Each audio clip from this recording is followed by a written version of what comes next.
Good morning, precious people. I just thought I'd start with a little video of my cat before I got into the meat of my topic here. While I'm doing my intro, Doug will blink slowly at you or see something out the window.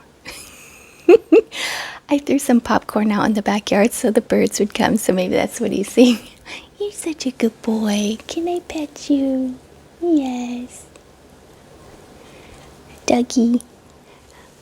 All right, here we are together. It's another fresh day. I'm so thankful for your irreplaceable light and the experience and wisdom that you bring into the world. Today is a gift filled with possibility. So let's open it with kindness and curiosity. We are all still growing and learning. So grab your nearest drink and let's check in with ourselves. Here's my drink. You want to smell it, kitty? No, it is a peppermint mocha. Is probably cat's least favorite smell. Wait, well, okay, they like catnip, and mint and catnip I think are in the same phylum or something. Very similar. So let's take a sip.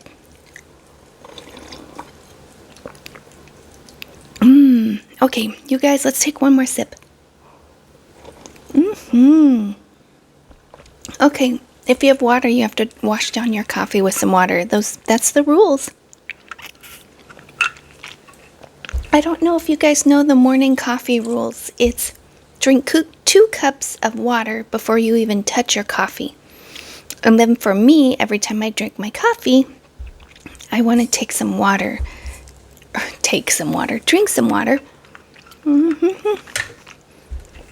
And that kind of keeps my teeth from being stained by the coffee. I hope you're enjoying this video. My cat, you are such a beautiful, he is a gorgeous cat, I think. I think he is some sort of Asian. I looked it up once, his breed, because he has this real triangle-shaped face. Well, did you check in with yourself today? I haven't, so let's take a deep breath in. Kitty, you do it too. Okay, you ready?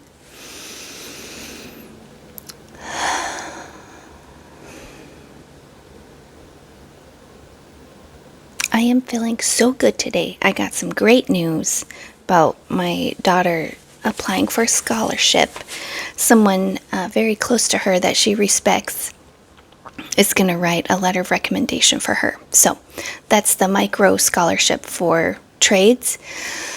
And there's a couple things we submitted with her application that were questionable. I don't know if it's exactly what they were looking for. So I'm hoping it all works out. And one of the main things that we're depending on is this gentleman's letter of recommendation for her.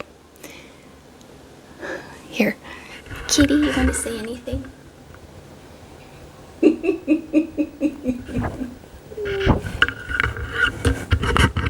No? Oh, doesn't look like he wants to say anything. Okay, we'll get started. Today we're taking those individual problem-solving muscles we've been developing over the last couple of weeks and apply them to the world just outside your front door. We're talking about becoming a community architect. It's about the ethics of ownership. I was going to talk about that last week, but then I got sidetracked with the CNN stuff. But the ethics of ownership is realizing if you see a need in your neighborhood, you are the most qualified person to start on the solution. So we can stop waiting for them to fix your neighborhood. And today we're going to break down concrete steps to launch into a community project, and from the first hello to a measurable success story.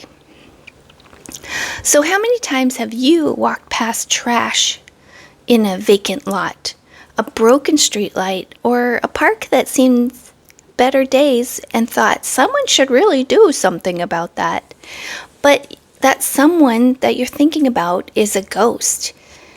In 2026, the most effective changes aren't coming from top-down government mandates. They're coming from the people who actually live on the block. Today, we're moving from complaining to architecting. We're going to discuss how to build a village out of a group of strangers. Do you ever feel like your neighbors are just strangers? I have a neighbor down the street we've spent some time with. I have one of my next door neighbors I have talked to, texted with. We had a neighbor across the street who was renting, and he's gone now, that we would talk to. So we have we had three solid people in the neighborhood we could talk to, but the neighbors on the one side of us are, I don't really know them. I know they're into Disney and Star Wars, and so are we. So we have something we could totally bond over. But we just haven't gotten in real well with them to make friendship. So I'm looking on to do that this year. So in the news this morning, we're seeing this surge in hyper-local grants. I don't know if you know this, but cities are starting to realize that giving like $5,000 to a motivated group of neighbors, it produces better results than spending like $50,000 on some bureaucratic study of an area. We're seeing neighborhood tool sharing libraries, community fridges. Have you ever seen those little book nooks? Like borrow a book nook? Little community libraries, community gardens. I love it. I love all that. These projects are successful because they have like this skin in the game. The people right around this area are the ones who really are putting in the effort and getting the benefit from these upgrades in their community. When you build it, you protect it. And it really is best to be protected by the people closest. It's one thing if your county government, my county government building is like easily 25 miles away. My county is huge. So I'm on the very edge of it. So for the county government, the city government, whatever, it's hard to know everything that's going on in your county and in your city.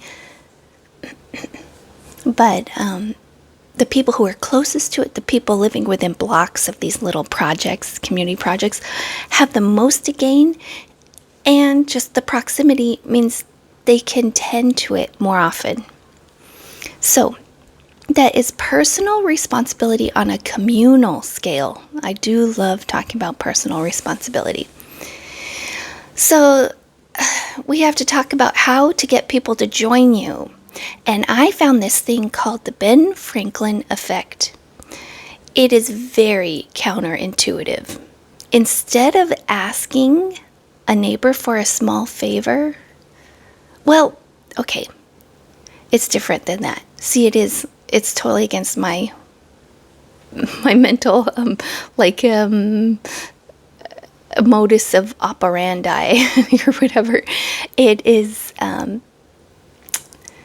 instead of asking someone if they need help, you ask them for help. So if you're borrowing a shovel, especially if it's for a cause like a community garden, it gets those people invested in the project as well. And somehow it feels like they're more invested in you. It builds what's called social capital. It moves the neighborhood from learned helplessness to a collective efficacy. When we work together on a physical project, our brains are releasing oxytocin, which is a bonding hormone. So we're not just fixing a fence or making a garden, we're actually repairing the social fabric that prevents crime and isolation in our communities. I wanted to talk about that Ben Franklin effect. So the Ben Franklin effect is a psychological phenomenon where a person tends to to like someone more after doing them a favor. This effect is named, obviously, after Benjamin Franklin, who observed that asking someone for a favor could improve their relationship. He explained, this effect can be explained through cognitive dissonance. When someone does a favor for another person, they may feel a conflict between their initial negative feelings and their helpful actions. To resolve the dissonance, they often conclude that they must like that person they helped, leading to a more favorable view of them. So even Benjamin Franklin himself used this strategy to win over a rival.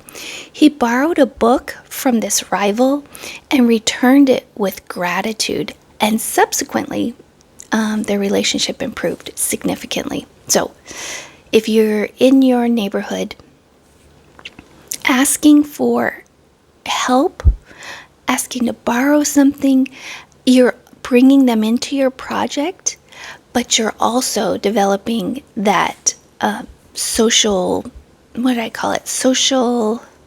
capital. So, and you can use that capital, cash it in when you need it. I like to, this whole week and last week, I like to bring in this Gen X kind of perspective. So us Gen Xers were uniquely qualified for this because we're basically raised by wolves and public libraries. So we know how to gather a group of 20 kids with no adults in sight and come up with or start a game of kickball. Get teams together, assign positions. We don't need like a 40-page manual on how to facilitate a meeting. We just need a clipboard and a sense of let's get this over so we can go home. So even though it feels like the younger generations may want to hold and I've had this in the homeless and poverty community that I'm part of, people want to hold constant meetings. And I feel like everyone wants to do this vibe check. Like if we're trying to get a trash can purchased, there's certain people who just want to have the discussions about what color the trash can should be. And we're the ones, the Gen Xers, who just go buy the black one because it's on sale. So it really is, it takes that just do it kind of mentality to get these things started. Community improvement is the ultimate circuit breaker for generational poverty. And that is one of the things I am really, really interested in, how to break this mindset that goes from generation to generation where you can't pull yourself out of something. By creating safe and clean and unified spaces, you're literally changing the brain chemistry of the children growing up in that community. You're turning this scarcity tunnel, do you remember me talking about that, where your tunnel vision is on rent, groceries, gas, insurance, and you can't think outside of that. But it turns that scarcity tunnel for all these children into this possibility loop, this brain loop in their mind that oh, I see somebody doing something. Oh, I see the changes. Oh, there's other things that are possible. So your homework today, if you choose to get involved in making these neighborhood changes, identify one small thing in your neighborhood that needs fixing. That's it. That's all. Right now, you can probably think in your mind, what's something in my neighborhood I want to fix? And I have to tell you, I had this thought last week when I was talking about communities and breaking cycles and multi-generational things. I thought to myself, man, I would love to start a prayer group or a walking group or just connect with the women in my neighborhood. And I don't know if I put that energy out there and someone else, or I prayed, maybe the Lord heard my prayer. Kitty, you're being so cute. Hey, buddy. Someone in my neighborhood Facebook page said, "Hey, let's start a women's group." And I'm like, on board. So I was like, my house is open. I'll host the first meeting. Let's start this Saturday. So I have a big group of women in the community going to come over to my house Saturday. So yeah, that was that one thing where I'm like, I want to meet the women in my neighborhood. I want to have a group of friends. He's shaking I don't know if you can see him shaking the thing. Oh, he's a sweet boy. You can knock that lamp over. Anyway, so identify one small, oh, you really are, buddy. One small thing you can fix in your neighborhood. Don't call the city, call a neighborhood. Or, I'm sorry, call someone in your neighborhood. But tomorrow, I'm going to talk about, like, being a better spouse, how to build the homes, like, because it's a foundation for community change, is having a strong family. You are really going to knock that over, sweetie. Buddy. Oh. Anyway, let me move this around here. Okay. I'll leave that there. Oops, my rag. I keep it up there because it wipe my glasses and my thing all the time. But anyway. Oh, gosh. I don't know what you're doing, lovey. Okay. I'm just going to hold this lamp down till he's done. Yeah, tomorrow I want to talk about being a better spouse, because having strong homes is like the base of having a better community, or being able to make change in your community if you're secure in your own home life. Okay, I think he's done eating the lamp. Okay, so I have 3 community action resources, how to start building these things.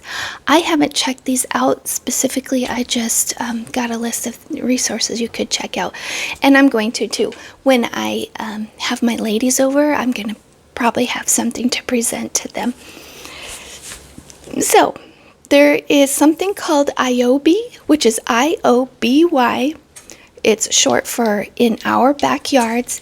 It's a nonprofit crowdfunding platform. So this is a way to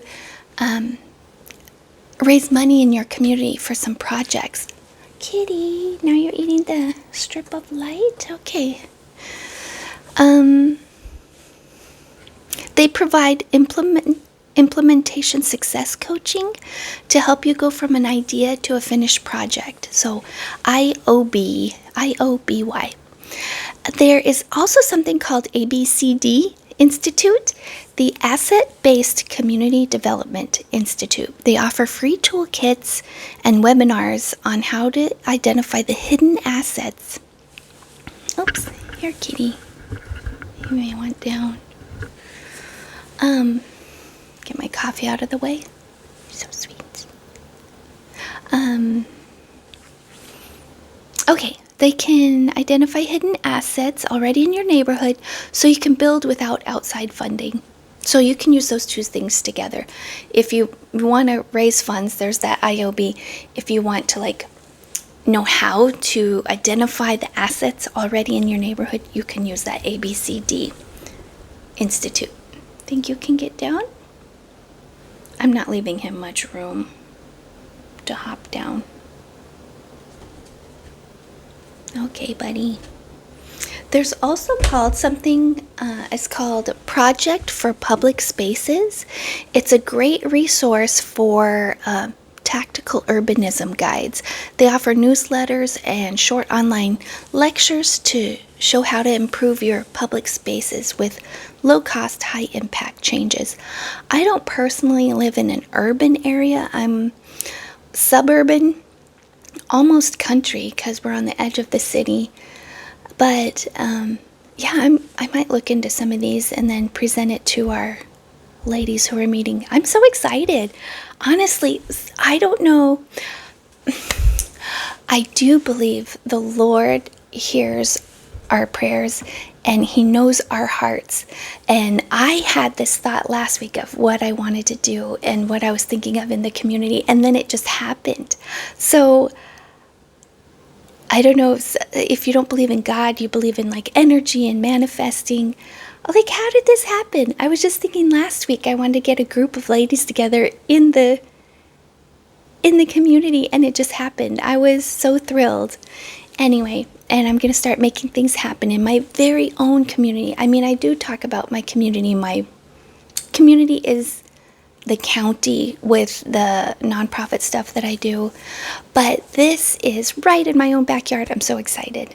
So, if anything I talked about today sparked a thought, please leave a comment. If you have any ideas, I would love to hear about it. I'm so excited.